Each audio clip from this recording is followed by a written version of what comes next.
အားလုံးပဲမင်္ဂလာပါအဲ့တော့ဂျားထဲမှာလာလိုက်မလဲလိုက်နဲ့ပြက်လက်နေရပေါ့အဲ့တော့ဟိုနေ့ကတော့ live stream လွှင့်ပြီးတော့သုံးသပ်ပေးခဲ့တယ်အဲ့တော့ဘုံဆုံးပြောချင်တာကကျွန်တော်တို့ဒီမြန်မာစံတော်ချိန်9နာရီခွဲမှာကျွန်တော်တို့ live stream ရှိပါတယ်ဒီမြန်မာစံတော်ချိန်9နာရီခွဲမှာဒီ live stream ရှိတယ်အဲ့တော့နောက်တစ်ခုမြန်မာစံတော်ချိန် live 9နာရီခွဲကိုရီးယားစံတော်ချိန်ကျွန်တော်တို့9နာရီခွဲမှာ live stream ရှိပါတယ်နော်ညီမစံတော်ချိန်9နာရီခွဲကိုရီးယားစံတော်ချိန်10နာရီတို့မှာ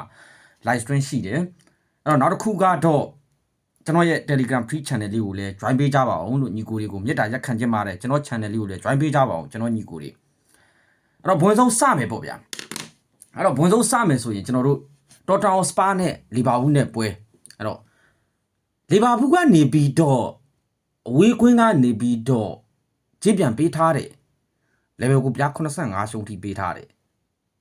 နည်းနည်းလေးတော့စဉ်းစားစရာကောင်းတယ်အသင်ကြီးချင်းပေးတာကနည်းနည်းလေးတော့စားတယ်ပေါ့သိရပါလား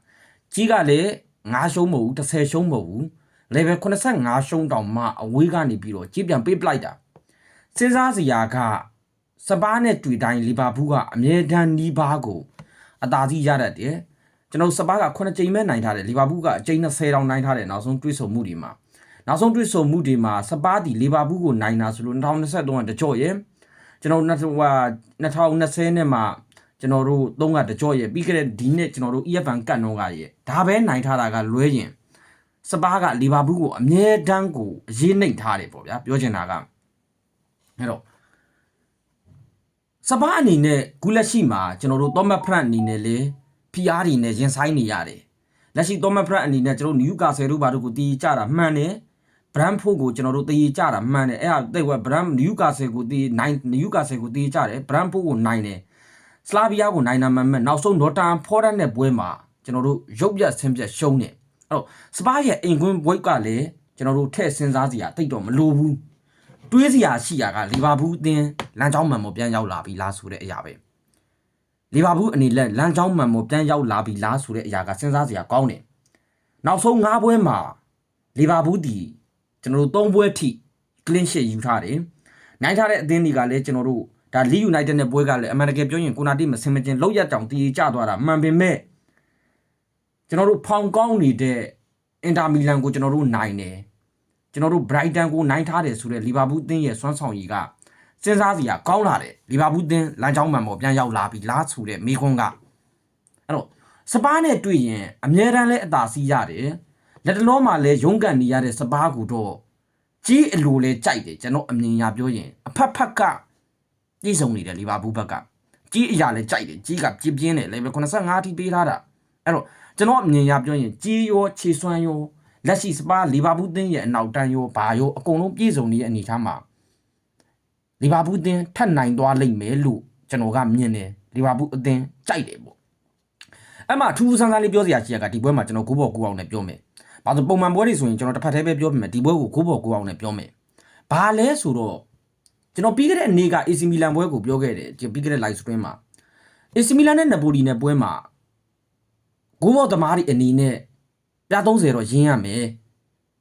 ပြနှလုံးကတော့သွားမယ်3လုံးသွားမသွားတော့မသိဘူးပြ30တော့ရင်းရမယ်ဆိုပြီးပြောတယ်နှလုံးနဲ့ရက်သွားတယ်အဲ့တော့ခုလက်ရှိစပါးနဲ့လီဗာပူးပွဲမှာကျွန်တော်အမြင်ရပြောရင်ကိုပေါင်းကြီးက3ဘုံကို40သားပဲရှိတယ်အဲ့ဒီကိုပေါင်းကြီးဒီအရှိက level 85ရှုံးဖြစ်နေလို့အဲ့ဒီကိုပေါင်းကြီးကအဲ့ကြီးလာပေးတယ်လို့ကျွန်တော်စိတ်ထဲမှာတွေးနေတာထိတ်တိုက်တွေးဆုံမှုအရာကြည့်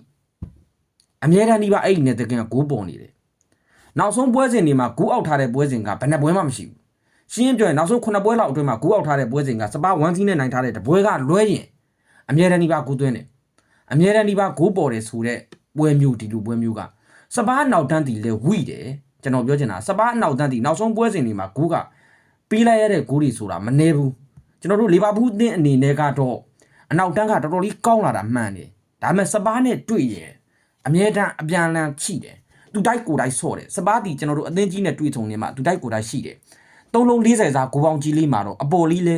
ကြိုက်တော့ကြိုက်တယ်ပေါ့အပေါ်အောက်ကိုမဖြစ်မနေဆိုရင်အပေါ်လေးလဲကြိုက်တယ်ကျွန်တော်အမြင်ရပြောရင်ဒါလေးကိုကျွန်တော်တကူးတကထည့်ပြောခြင်းဖြစ်ပါတယ်ကျွန်တော်3လုံးတော့အောက်ခံသွားလိမ့်မယ်လို့တွေးနေလို့ပါဒါအဲ့တော့ဟိုဘယ်လိုပြောမလဲ review channel လီကတော့လီဗာပူးထိုးပေါ့ဗျာရှင်းပြောရင်လီဗာပူးအသင်းတော့ကြိုက်တယ်ကျွန်တော်အမြင်နဲ့ဒါက9ဘော်9ဘော်ကို3သက်ချက်ထုတ်တာပါအဲ့တော့နောက်တစ်ပွဲကဘာတော့ဆိုတော့